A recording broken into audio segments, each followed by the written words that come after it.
When your daughter is dysregulated, consequences do not work. Logic doesn't work. Talking doesn't work. Not because you're doing it wrong, but because her nervous system isn't available for any of it. Today, I'm teaching you a different way. So welcome back to The Teen Whisperer, the podcast for mums supporting girls who are dysregulated, explosive or shut down. I'm Rach Friedley, and here's the reframe that matters the most today. You cannot teach a dysregulated nervous system. You cannot connect with one. And you definitely cannot fix or correct one. First, it needs to feel safe. And yes, I'm a mum too, so 100% get where you're coming from. The frustration when nothing you say lands. The exhaustion when nothing and everything you try backfires. The feeling like you're failing because you just cannot reach her. Today, I'm going to show you why nothing's been working and what actually does. Always a bonus, eh? So let's dive in. So here's what I hear from mums in my WTF community every single week. Nothing I do helps. I've tried consequences. I've tried talking. I've tried over-talking. I've tried absolutely everything. But she just doesn't want to listen. And here's what I see. Mums who are exhausted, not just from the behaviour in inverted commas, but from trying everything and watching it all fail. Because here's the truth. Everything you've ever been taught about parenting, it's designed for a regulated nervous system. But your daughter's nervous system is not regulated. So consequences do not teach. Logic does not land. And by the way, logic isn't even on the wavelength of a teenager. It doesn't appear until they're an adult. And talking feels like you're speaking completely different languages. Because actually, in the moment, you are. So let me tell you about a mum in my community. Her daughter was in freeze, wouldn't get out of bed, wouldn't go to school, wouldn't talk. And this mum, she kept trying to have conversations. She kept trying to have rational, calm, loving conversations. Because that's what she needed as a child. She'd sit on the edge of her daughter's bed and say, I know school is hard, but we need to talk about this. You just can't give up. Help me understand what's going on. And her daughter, she'd shut down even more. She'll pull the covers over her head. She'd put her headphones on. She'd say absolutely nothing, or worse, explode at her. You just don't get it. You're too judgmental. Leave me alone. I can't do it. And this mum was devastated. I mean, she said to me, I'm trying so hard. I'm being calm. I'm being patient. But why isn't it working? And I said, because because her nervous system isn't available to hear you. Her prefrontal cortex has gone offline. So anything you say is going over her head. Anything you say is adding more pressure to her day. So what's actually happening in your daughter's body when she's dysregulated? So her brain has three parts. The thinking brain, which is the prefrontal cortex, which is where logic lives, planning happens, decision-making works, connection is possible, risk assessment and risk awareness is also in there. Emotional regulation is also in there. So when a nervous system feels safe, this part is online. The emotional brain, which is the limbic system, the amygdala, this is where threat detection happens. Emotions live. That fight, flight, freeze or fawn kick in. So when her nervous system feels threatened, this part takes over. And then you have the survival brain, which is the brainstem. This is where automatic functions live. Breathing, heart rate, survival. When threat feels extreme, this is all that's left. So when you're daughter is dysregulated, that thinking brain goes offline. It's like turning the Wi-Fi off at the wall. It's gone. It's not available at all.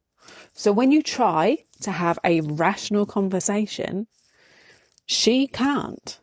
Not because she doesn't want to, but because the part of her brain that can do that, it's not there in the way that it's offline. It's turned itself off. It has shut down. But here's the shift that changes everything. Stop asking yourself, why is she doing this? And instead ask, what state is her nervous system in? That one question changes how you respond. It's like gold dust. So like the old questions, why is she slamming doors? That thought process in your head, because she's disrespectful, because she's defiant, because she's bloody minded. And the response for that is consequence, which results in, you guessed it, yet more dysregulation. So how about a different question? By asking what state is her nervous system in, you can answer it truthfully in the moment. So it's either fight, flight, freeze, or fall. She's overwhelmed and has nowhere to put that energy. And the response for that is she needs space and presence. That result is regulation. Can you see the difference? Because of how you're thinking, how you're believing, how you're recognizing their nervous system response. How you respond to her is completely different, and it leads to regulation. So let me give you a simple roadmap to use in the moment. When she's dysregulated, you cannot skip steps. So step 1, safety. Her nervous system needs to feel safe. So she doesn't feel seen, unheard. And when she doesn't feel seen, she doesn't feel heard, and she doesn't feel valued, she won't feel safe. So for this, it looks like predictable responses from you.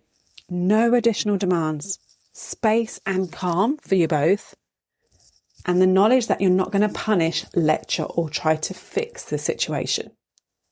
Step 2 is regulation. Once she feels safe, her nervous system can start to regulate. This happens through time, space, your calm presence nearby. You're not trying to make her feel better, you're just being steady whilst her body finds its way back. Step 3, capacity. Once she's regulated, capacity returns. The ability to think clearly, make decisions, connect with others. This is when talking works, not before. And then step 4, you have reconnection. So once she has that capacity, that was in step 3, reconnection happens naturally. She'll come out of her room. She'll talk to you. Not because you forced it, but because her nervous system is ready for it. That's the in-the-moment roadmap. Safety comes first, then regulation, then capacity, then reconnection. That's what happens in the moment. But there's also a bigger journey happening, a journey you're on as a mum. And I want to introduce you to the 5 stages of that journey, because understanding where you are helps you know what to focus on. This is what I call the WTF method. For those of you that haven't got a clue what I'm talking about, WTF actually stands for what's the feeling. But you know, those 3 letters have a hell of a lot of meaning when you're bringing up a teen girl. So this method, it's a messy, honest, science-backed path to finally making sense of what's really driving your daughter's big feelings and tricky behaviours. Now, stage 1 is the fog, and this is where most mums start. Things feel way harder than they should. Nothing works. You don't know what's normal, in inverted commas, and what's not. Spoiler, nothing is normal. Anyway, you're not here to fix her. You just want to understand what's really going on. This stage feels like, I don't know what I'm doing. Am I overreacting? Is this just teenage stuff? Or is there something else going on? And what actually helps in the fog is releasing that pressure to have the answers right now. Just recognizing that noticing is enough. You don't need to fix anything. You just need to be aware and see what's happening in front of you. Then we move on to stage 2, the shift. And this is where everything changes. You start to uncover what's driving your daughter's behaviour. And it's not drama, and it's definitely not defiance. It's a nervous system asking for safety. This stage feels like, oh, this finally makes sense. Oh, it's not just me, and it's not just her. Behaviour is communication, not manipulation. So what helps in this shift? Learn the nervous system basics. Practice saying, what if nothing is wrong? She's just misunderstood. And start seeing those patterns. That mum I told you about, the one who was trying to have rational conversations with her daughter in freeze, she was in shift. And when she realised her nervous system isn't available to hear me, everything changed. She stopped trying to talk at her. She started being nearby.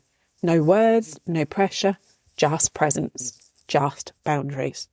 And within a few days, her daughter started coming out of her room.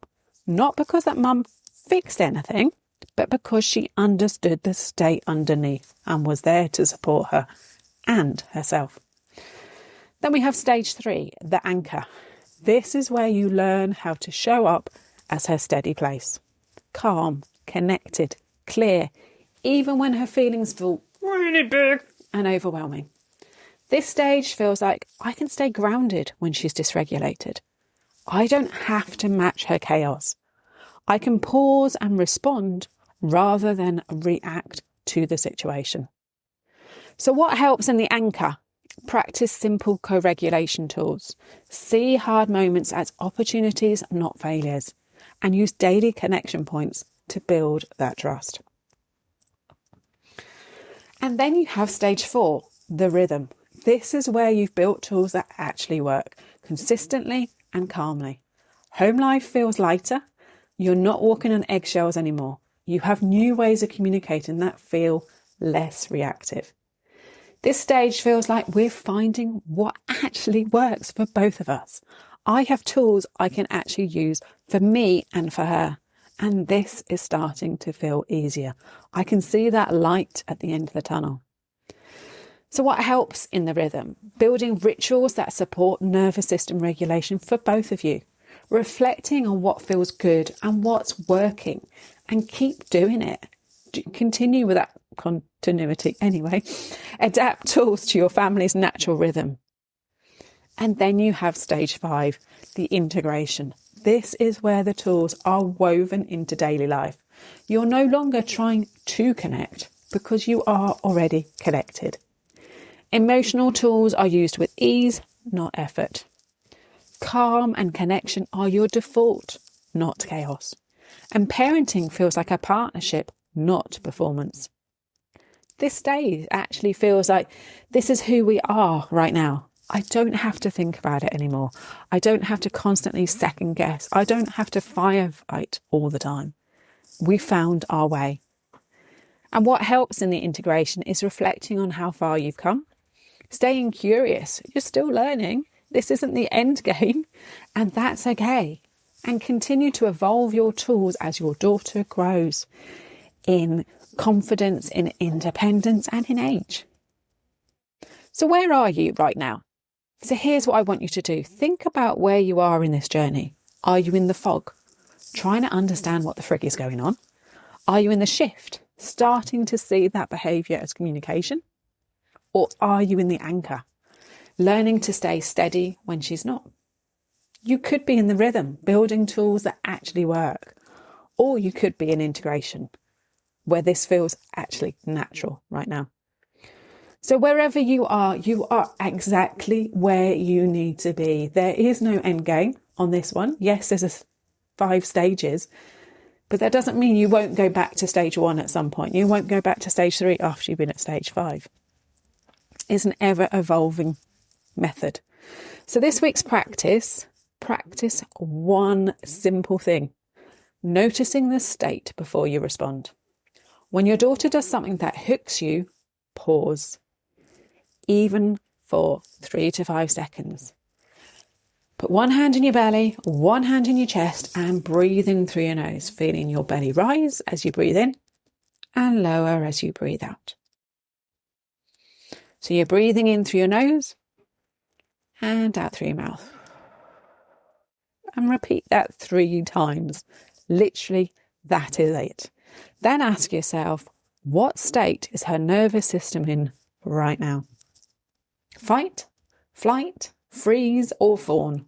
Then respond to the state, not the behaviour. The behaviour is the message, not the problem.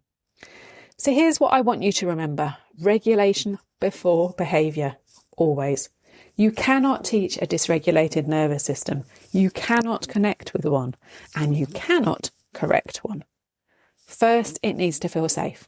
And when you stop fighting the dysregulation and start supporting the nervous system, behaviour often shifts on its own. And as you do this work, you're moving through stages: the fog, the shift, the anchor, the rhythm, and the integration. You are so not stuck. You are on a journey. And wherever you are right now is exactly where you need to be. So next week, we're going deeper. I'm showing you how to tell what state she's in, so you can respond with confidence instead of guessing. So if this episode shifted how you think about regulation and behaviour, please hit subscribe so you don't miss out what's coming next. Leave me a review. The more people that leave a review, the more this podcast will thrive. Sorry, I'm moving my arms around, but it doesn't mean anything to you because you can't see them. And if you're thinking, I want to learn more, I want to understand this method and have everything, the support along the way, come and join my email list. Come and sign up for my 60-second reset. It's free, it's honest, and it might be the perspective shift you need. So links in the show notes, or head to, the 3 W's, theteenwhisperer.co.uk. Take care, and remember, you are doing way better than you think. So see you next week. Take care. Bye-bye.